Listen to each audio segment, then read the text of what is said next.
Cricket के मैदान पर जब भी कोई बैट्समैन छक्का मारता है तो हमें लगता है कि बंदे में दम तो है, उसने जिम में बहुत मेहनत की है। लेकिन अगर मैं आपसे कहूं कि ये पूरा सच नहीं है तो आज के टॉप क्रिकेटर्स जैसे कि अभिषेक शर्मा, वैभव सूर्यवंशी, प्रियांश आर्य, यशस्वी जायसवाल, संजू सैमसन, हेनरिक क्लासन, ये तमाम क्रिकेटर्स अपनी ये पावर जिम से नहीं बल्कि गोल्फ कोर्स से ला रहे हैं। इंडियन एक्सप्रेस की एक रिपोर्ट छपी है, when cricket meets golf, IPL stand and swing batsman. मतलब आईपीएल के बड़े बड़े हिटर अब एक ऐसी सीक्रेट तरीके का इस्तेमाल कर रहे हैं जो उनकी टाइमिंग को एकदम परफेक्ट बना देता है, और ये तरीका कुछ और नहीं बल्कि गोल्फ से जुड़ा हुआ है। सवाल उठ रहा है ना कि कैसे एक गोल्फ क्लब क्रिकेट का गेम पूरी तरीके से बदल रहा है। तो चलिए जानते हैं कि स्विंग का असली सच क्या है।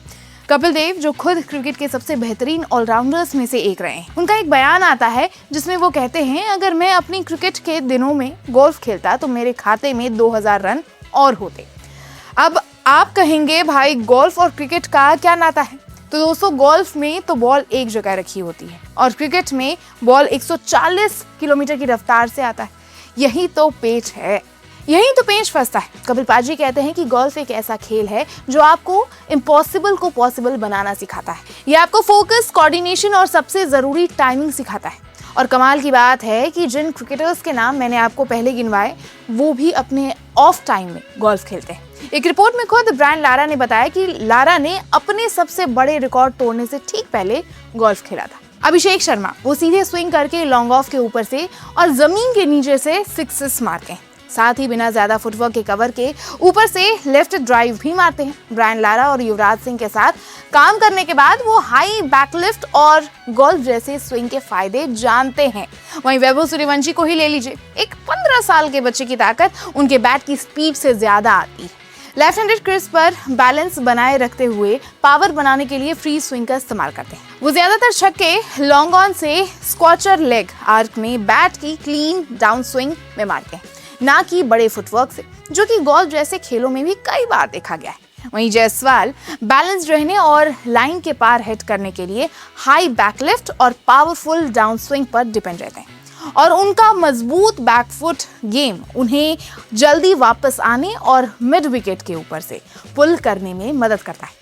अब दोस्तों, अक्सर हम सोचते हैं कि पावर का मतलब है मसल पावर, लेकिन गोल्फ सिखाता है कि पावर मसल से नहीं बल्कि बैलेंस से आता है। अगर आपका बैलेंस यानी कि आपके पैर जमीन पर मजबूती से जमे हुए हैं तो आपका शॉट सिर्फ हवा में नहीं जाएगा, वो रॉकेट की तरह उड़ेगा। चलिए अब थोड़ा टेक्निकल बात से समझते हैं। इंडियन एक्सप्रेस की इस रिपोर्ट में गोल्फर अजितेश संधू के खेल का भी जिक्र है। उन्होंने अपने खेल के बारे में बात करते हुए कहा कि बैट का फ्लो और गोल्फ स्विंग का आर्क दोनों में बहुत करीबी रिश्ता रहा है। अब दोस्तों, गोल्फ में भी शरीर को एक्स फैक्टर की जरूरत होती है। जब एक क्रिकेटर बैट घुमाता है तो उसका हिप्स पहले घूमता है और कंधे पीछे रहते हैं। ये टॉर्च पैदा करता है और गोल्फ स्विंग इसी टॉर्च को परफेक्ट करने का सबसे अच्छा तरीका है। ये बल्लेबाजों को सिखाता है कि कैसे जमीन से ग्राउंड रिएक्शन फोर्स लेकर उसे सीधा बल्ले के स्पीड में बदला जाए।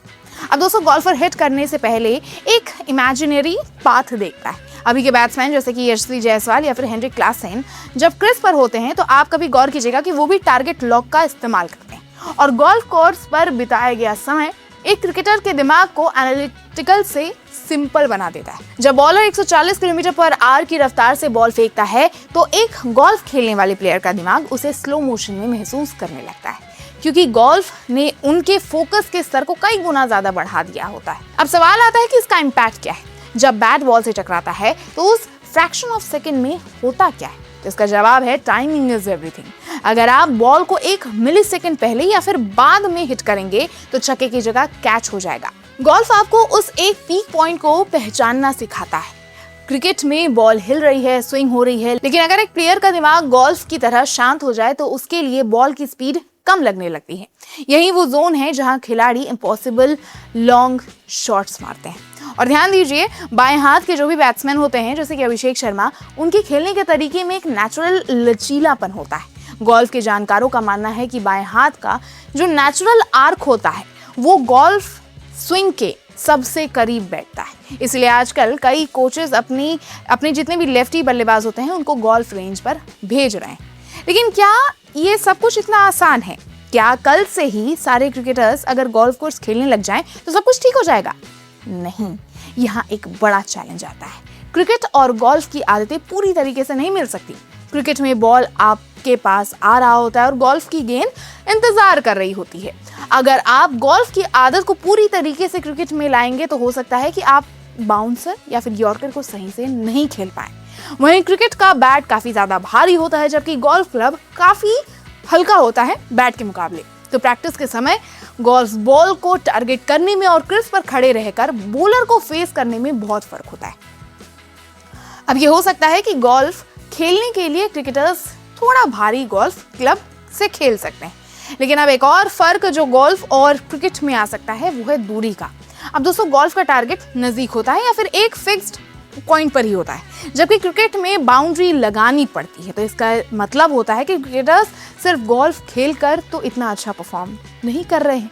इंडियन एक्सप्रेस में छपी इस रिपोर्ट के मुताबिक एक प्लेयर को अपनी ट्रेनिंग में वैरायटी लानी होती है। हैवी बैट के साथ प्रैक्टिस करना, कमर की मजबूती पर काम करना और गोल्फ जैसी टाइमिंग को अपने दिमाग में बैठाना, ये आज के दौर में प्रोफेशनल क्रिकेटर की पहचान है।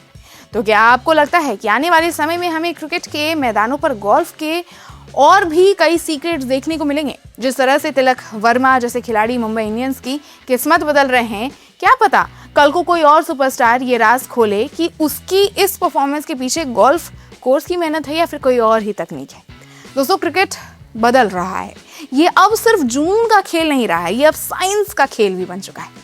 बाकी इस रिपोर्ट पर आपकी क्या राय है, कमेंट में बताना बिल्कुल ना भूलें। मिलते हैं अगले वीडियो में एक नए राज के साथ। तब तक के लिए अपना फोकस बनाए रखें।